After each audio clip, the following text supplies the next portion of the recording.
आपको मालूम है कि नॉलेज को सोर्स ऑफ इनकम कहा जाता है। ज्ञान से कमाई होती है। जो लोग दुनिया में किसी प्रकार की पढ़ाई पढ़ते हैं, अच्छी नौकरी मिल जाती है, अच्छे बिजनेसमैन बन जाते हैं। लेकिन यहाँ जो ईश्वरीय ज्ञान दिया जाता है, जो बुद्धि ग्रहण करती है, उससे व्यक्ति की बहुत कमाई होती है। वो आदरणीय मनोदीदी जी से भी हम सुनेंगे। और योग से हेल्थ मिलती है। दुनिया में शारीरिक योग कराया जाता है, ब्रह्मा कुमारीज में मानसिक योग कराया जाता है। तो हेल्थ भी चाहिए, वेल्थ भी चाहिए। तो ये दोनों जब प्राप्त होती हैं तब हम भगवान को अच्छे से याद करना शुरू करते हैं। तो आज दीदी से हम सुनेंगे। आदरणीय मनु दीदी हमारे बीच हैं, जो लगभग 30 वर्षों से इस ईश्वरीय ज्ञान का और राजयोग का अभ्यास कर रही है और करा भी रही है कि वास्तव में शिव बाबा कौन है, कैसे उनसे हम अपना योग लगाएं और क्या ज्ञान की प्राप्ति हमें परमात्मा शिव ने कराई है, वो हमें उनसे सुनने को मिलेगा। क्योंकि दुनिया में सब लोग कुछ न कुछ सीखना चाहते हैं, भगवान से जानना चाहते हैं। कितने मंदिरों में देखो कितनी पूजा प्रार्थना करते हैं। तो ब्रह्मा कुमारी में बहुत सहज जो है परमात्मा शिव के द्वारा दिया गया ज्ञान सुनाया जाता है, सिखाया जाता है, जिससे हमें हेल्थ और वेल्थ दोनों प्राप्त होती है। तो आदरणीय मनु दीदी से रिक्वेस्ट है कि आज के दिन हमें शिव बाबा से भी कुछ परिचय कराएं, जितना समय अनुसार हो पाता है। इसमें टाइम तो लगता है। और हमें योग के बारे में भी कुछ बताएं। तो ओम शांति। ओम शांति। आप सबको महाशिवरात्रि के इस पर्व की बहुत बहुत शुभकामनाएं, मुबारक हो। और आप सब बहुत अच्छे हैं जो आज इस मौके पर इकट्ठे हुए हैं। शिवरात्रि के दिन शिव कथा सुनते हैं ना, तो हम सब वही सुनने के लिए और परमात्मा को समझने के लिए ही इकट्ठे हुए हैं। तो एक बात आती है कि जैसे शरीर को कोई बीमारी है तो कहते हैं उस वक्त किस चीज़ की ज़रूरत होती है। बहुत ही ज़्यादा हल्के फुल्के कष्ट में तो इंसान कर लेता है, कोई घरेलू नुस्खे फॉलो कर लेता है, पर जब वो कष्ट बढ़ता है, चाहे वो किसी भी समय बढ़ जाए, तुरंत इमरजेंसी होती है, तो किस चीज़ की ज़रूरत होती है? एक अच्छे डॉक्टर की ज़रूरत होती है। और जब बहुत ही ज़ोरदार इंसान को भूख लगी हो तो उस वक्त भोजन की ज़रूरत होती है। तो एक कहते हैं ना, आवश्यकता अनुसार ही इंसान को ज़रूरत पड़ती है। तो वो हमें पता है कि शरीर को कष्ट है तो हमें क्या करना है, शरीर के कौन से अंग में कष्ट है और किस डॉक्टर के पास जाना है, उस चीज़ की भी हमें समझ है। भूख लगने पे भी समझ है ना लगने की भी समझ है। लेकिन जब भी मन दुविधा में, परेशानी में होता है, हम कितना कितना टाइम इसे यूं ही जाने देते हैं। कोई एक दिन की तो बात ही नहीं ना, कई कई दिन निकल जाते हैं, मन नहीं लग रहा, मन उदास हो रहा है। उसका अकेले में बैठ के कभी कारण समझने की कोशिश नहीं करते। उस कारण को पकड़ेंगे तो समझ आएगी। जैसे हमें फिजिकल डिजीज नहीं समझ आती भी, क्यों आंख दर्द हो रही है, क्यों पेट दर्द हो रहा है, क्यों कहीं भी पेन हो रहा है, तो हम डॉक्टर के पास तुरंत चले जाते हैं। लेकिन मन दुविधा में चल रहा है, इसका डॉक्टर कौन है? क्या दुनिया के साइकोलॉजिस्ट है? सोचने की बात है। मन हमारा है और हमारे मन की बात कोई दूसरा कैसे समझ सकता है? वो साइकोलॉजिस्ट तो आप ही हो सकते हैं, कोई और नहीं हो सकता, या परमात्मा।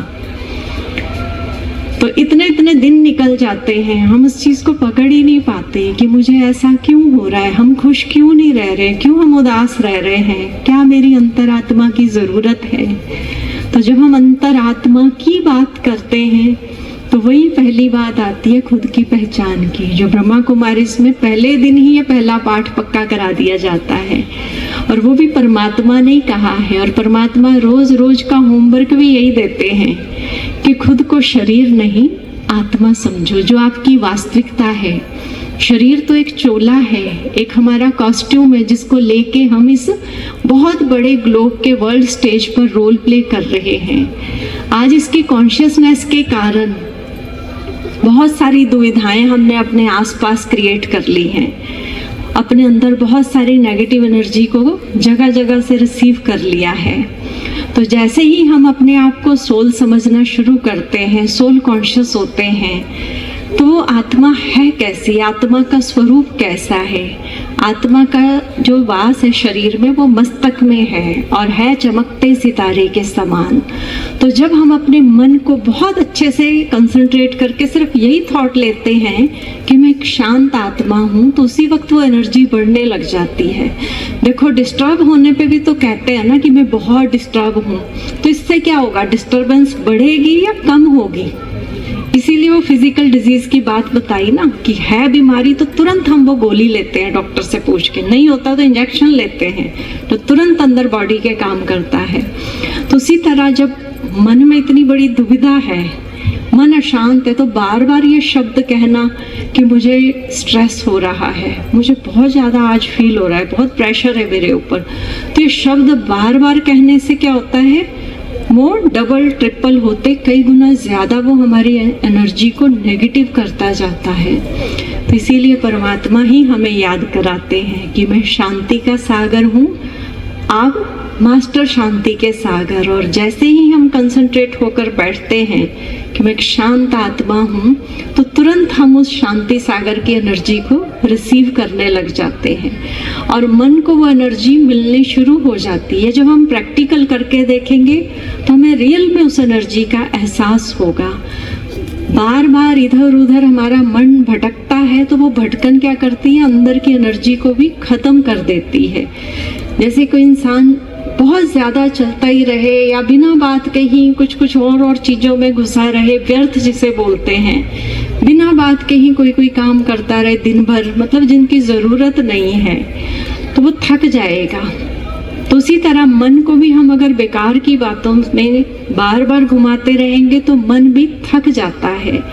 बार बार उल्टी सीधी बातों के बारे में सोचना, फिर सोचते नहीं है उसको, बहुत 20 जगह जाके उसका वर्णन भी करते हैं, उससे बयान भी करते हैं कि फलानी जगह ऐसे हुआ, ये बहुत बड़ी नेगेटिव घटना है, ले आपने तो एक ही सुनी, मैंने तो 10-10 सुन रखी, आपने तो इतना ही सुना, हमने इतना ज़्यादा जानते हैं। तो उससे वो बहुत ज़्यादा मन पर असर आता है।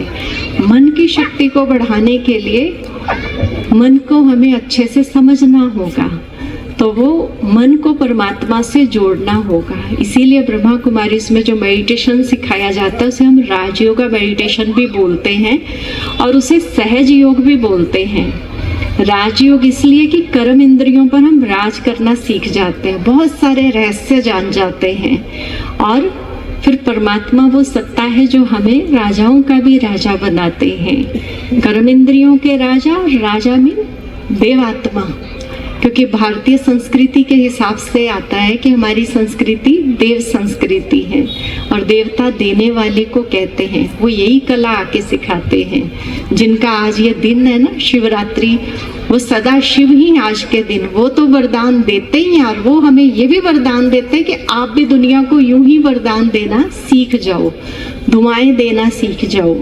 लेकिन उसमें कंजूसी क्यों होती है? क्योंकि दिल बहुत छोटा है, अंदर समझ की कमी है ना। दिल किसको कहा? शरीर का तो आपने देखा है ना, जो साइंस में जो हमें पढ़ाया जाता है, उस हार्ट की शेप तो सबको पता है कैसी होती है, लेकिन ये अंदर के समझ की, अंदर के विवेक की बात है।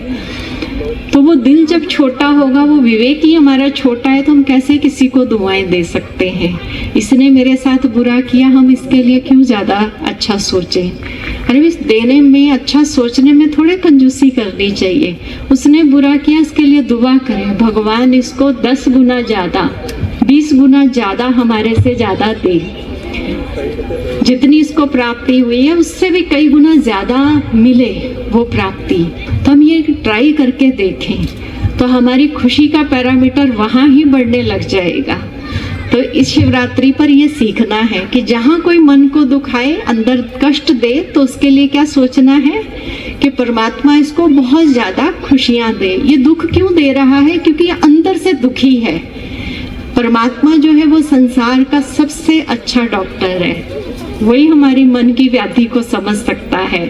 इसीलिए वो मन का उपाय यही बताते हैं कि कोई आपको डिसरिगार्ड कर रहा है, आपकी रिस्पेक्ट नहीं कर रहा है, या बार बार आपका जहाँ नाम मान शान है वहीं पर आके वो अटक जाता है, तो आप क्या करो?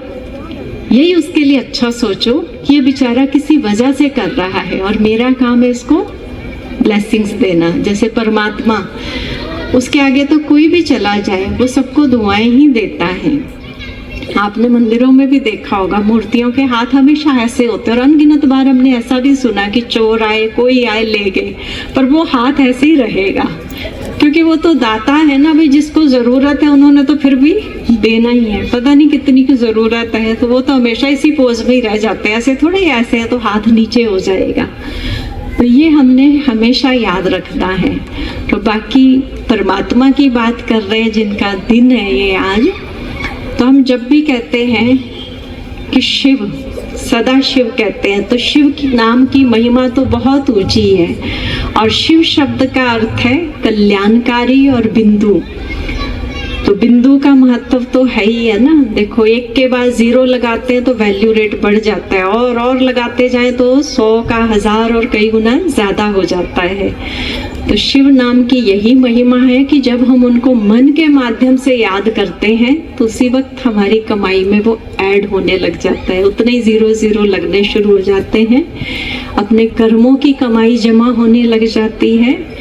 जीवन में जब कुछ बुरा होता है तो अक्सर यही कहते हैं ना, पता नहीं कौन से कर्मों का भुगतान कर रहे हैं। तो आज से क्या करेंगे, हम अच्छे कर्मों की शुरुआत करेंगे, और पुराने कर्म कुछ आ भी गए हैं तो उसे भी बड़ा खुशी खुशी से पूरा कर देंगे। खुशी वो चीज़ है जिसके आगे क्या होता है, कुछ कष्ट आ भी जाए तो उस खुशी के आगे वो कष्ट महसूस नहीं होता, फील ही नहीं होता। तो इसीलिए परमात्मा को याद करना मीन अपनी कमाई जमा करना, अपने आप को सिक्योर करना। जैसे छोटा बच्चा अपने माँ बाप के साथ है तो वो बहुत ज़्यादा सुरक्षित है, सिक्योर है। तो जितना हम उस परमात्मा को अपने साथ रखेंगे, बुद्धि से पकड़ के रखेंगे, हम उतना ज़्यादा इस संसार रूपी भव सागर में सुरक्षित रहेंगे और इससे सहज पार भी हो जाएंगे। तो आज इंसान की हालत ऐसी हो गई है कि वो परमात्मा को तो याद करना भूल जाता है, लेकिन इस संसार में ही उलझ के रह जाता है। क्यों? उसने सारे संसार को अपने भीतर घुसा लिया है। करना किसको चाहिए था अपने भीतर? परमात्मा की स्मृतियों को, उसकी याद को। उसकी मीठी प्यारी याद वो हमें शक्ति देती है, और एक उसी की स्मृति है जो हमारी शक्ति को, अंदर की एनर्जी को पॉजिटिव बनाती, हमारा ऑरा पावरफुल बनाती है। और बाकी किसी की स्मृति में, किसी इंसान की स्मृति में वो ताकत नहीं है जो हमारे ऑरा को बहुत ज़्यादा पॉजिटिव बनाए, बहुत ज़्यादा स्ट्रॉन्ग बनाए। आप ये आजमा के देख सकते हैं। लेकिन उसके लिए हमें उस परमात्मा को समझना होगा कि उसे किस विधि के माध्यम से हम उससे जुड़े। विधि तो बहुत ही सहज है, इसीलिए इसे सहज योग कहा। ये हठ योग नहीं है जिसके लिए हमने कहीं दूर, कहीं जंगल में जाकर बैठना है। तो इसको हम घर परिवार में भी रहकर बहुत ही अच्छे तरीके से अप्लाई कर सकते हैं। और वो जब हमारा ऑरा पॉजिटिव होता है तो जिस स्थान पर हम होते हैं उस स्थान के भी वाइब्रेशन चेंज हो जाते हैं। ब्रह्मा कुमारीज में बहुत सारे भाई बहन परिवारों से आते हैं, फैमिली से ही आते हैं। लेकिन जब वो ये प्रैक्टिस करते हैं तो उनके घर का माहौल, उनके ऑफिस का माहौल, कितनों के ऐसे बड़े अच्छे अच्छे रिस्पॉन्स आते हैं कि ये बहुत अच्छे इनसे वाइब्स आती हैं, इनको देख के ही आती हैं। जबकि वो तो परिवार में रहते हैं, कितनी जिम्मेवारियां होती हैं, लेकिन फिर भी उन्होंने इतना अपने आप को रेडी किया। किस चीज़ से? कि नेगेटिविटी को अवॉइड करके अपने अंदर की पॉजिटिव एनर्जी को परमात्मा को याद कर करके इकट्ठा किया। तो बाकी जैसे कहते हैं परमात्मा जो है वो सर्वोच्च है, सर्वोपरि, सबसे ऊंच और सबसे ऊपर है परमात्मा, क्योंकि वो जन्म मरण के फेरे से परे है। उनके लिए गीता जी में भी और ग्रंथ साहब में भी कहा है कि वह जन्मा, भोक्ता और अकर्ता है। तो परमात्मा जो निराकार शिव है वो सारी सृष्टि का पिता है और कोई देहिक रूप तो है नहीं, निराकार का एक दिव्य प्रकाश स्वरूप है, जैसे आत्मा का स्वरूप है। तो जब हम उस स्वरूप पे अपने मन बुद्धि को फोकस करते हैं तो जो उनके गुण हैं वो शांति, प्रेम, आनंद और शक्ति का सागर है। तो वो वाली एनर्जी हमारे अंदर आनी शुरू हो जाती है। क्योंकि जब हम किसी नेगेटिव पर्सनैलिटी को याद करते हैं तो कैसे शब्द बोल रहे होते हैं कि ये व्यक्ति ठीक नहीं है, तो ऐसे ऐसे फेस के भाव भी चेंज हो जाते हैं कि ये ठीक नहीं है, बड़ा गुस्से वाला है, मतलब उसकी वो एनर्जी तुरंत हमारे अंदर आ जाती है। लेकिन जब हम उसे याद करते हैं तो उसकी वो एनर्जी हम अपने अंदर फील करते हैं। तो इस बार हमने शिवरात्रि पर ये अपने आप को पक्का कराना है कि अपनी एनर्जी को पॉजिटिव बनाने के लिए हमने दूसरों को एक तो दुआएं देनी है, दूसरा परमात्मा का हाथ और साथ पक्का पकड़ के रखना है। और दिन में जितनी बार बार मन से उसे याद करेंगे, ऐसे थोड़े मन का फेरने की बात कही है, हाथ के मन के की बात नहीं है, यहाँ मन का फेरने की बात है। तो उतना ही मन स्ट्रांग बनेगा और हमें हर समस्या में समाधान पहले नजर आएगा, है ना। चक्की में भी कहते हैं ना, जो दाने पीसते हैं, दूर दूर वाले तो पिस जाते हैं, लेकिन वो जो होता है डंडे के पास होता है वो बच जाता है।